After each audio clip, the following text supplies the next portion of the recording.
as you can see, I use the piping tip. So I think sometimes it's good to be inventive, especially with little things that you know. So I use a piping tip.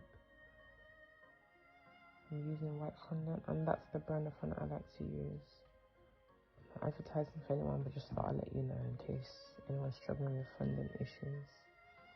It's really good, it's malleable, so you know, it's a good type. I recommend it. So this part of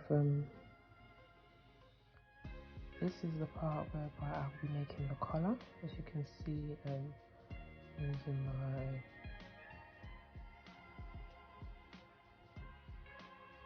pizza cutter to try and make sure I get straight edges. And what I found tricky, guys, was what to use to create the actual circumference that I needed. Like you can see, this didn't achieve what I wanted, so I had to change it and use something else. It wasn't really working. So yeah, this actually fit and achieved the look I was trying to get. I just had to hold that up for a bit so we could stay in place, and that helped with that. Okay, moving on to the next part. This part I'm starting to make the fondant for the cake, starting to knead it just to make sure it's in the right condition for it to be rolled out and stretched. And you know, as you can see, the elasticity is good. The method that I decided to use for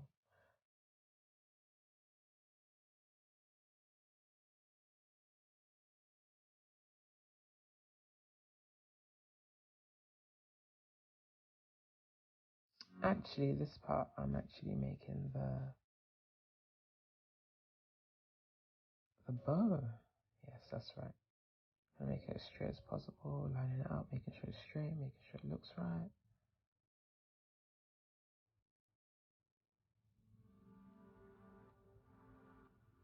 That's just me folding up.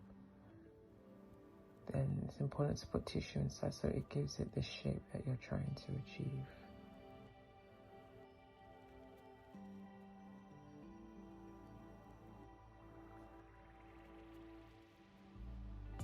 Adding some water to it. And you know, just pinching it in the right places so that it has that 3D effect. It looks like an actual bow tie. And here I'm just making a middle part for it.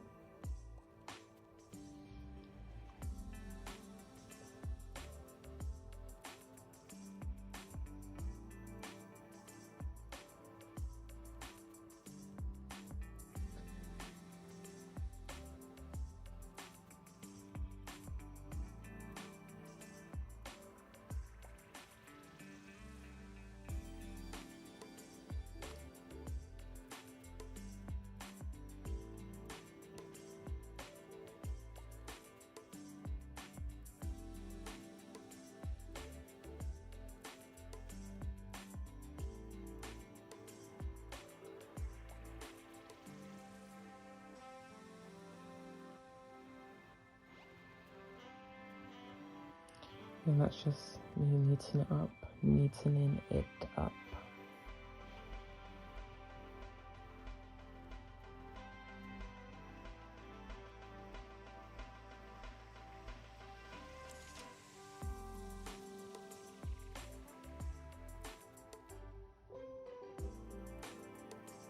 Okay, so here I decided to make some more buttons. If you notice, previously I made some buttons, some white ones, but then I decided to change my mind, and instead of making white buttons, black would be a better contrast, a better fit for the cake.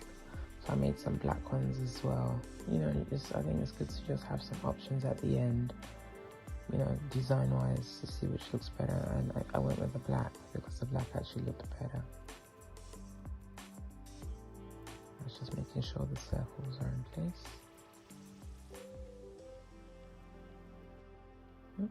Putting them away.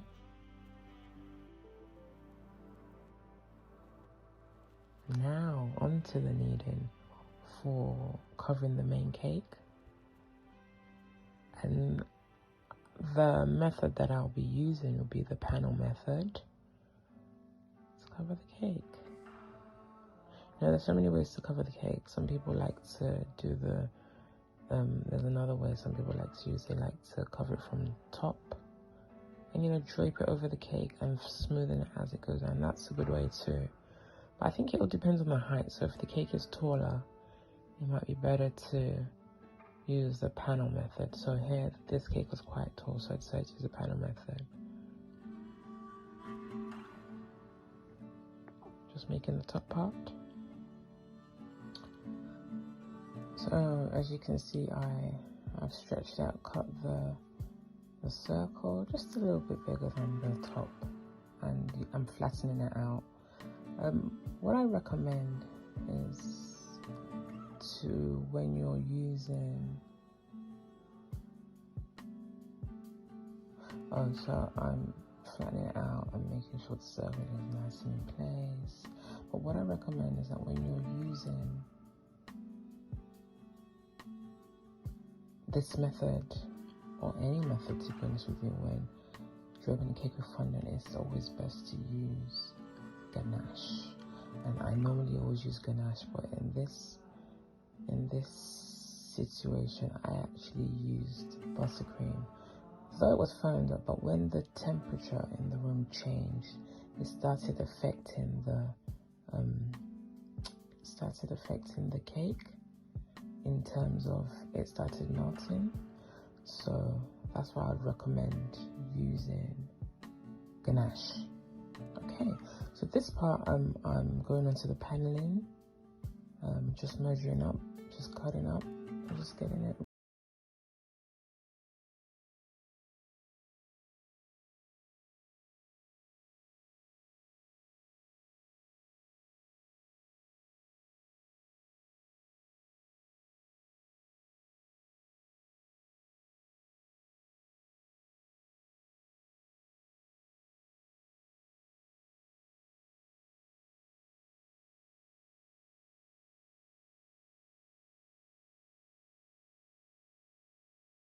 As you can see, guys, I switched back to a different cookie cutter. I probably should have stuck with the other one, but I couldn't keep it in place like that. So I assembled everything together. I put the shirt parts, as you can see, I used the black buttons, and I also made the collars on the side. If you look closer, you can see the collars, the suit collar on the side, the breast part, I think that's what it's called, yeah. I'm just putting the bow tie on right now, and yeah, there we are, guys. The tuxedo cake.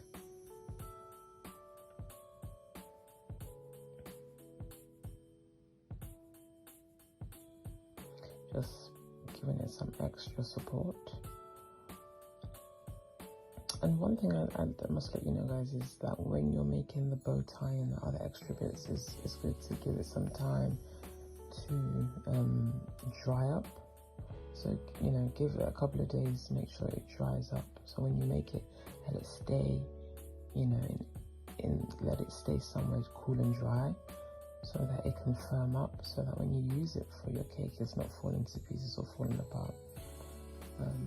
Yeah, and that's it. As you can see, the cake looks good, but like I mentioned before, the weather conditions were a bit hot, so, you know, the inside, the structure started melting a bit, but then that was easily fixed. But then here we go, guys, this is the final picture of it and of the celebrant. If you enjoyed watching, please give it a like, guys, and subscribe to my channel. I really appreciate it. Thank you.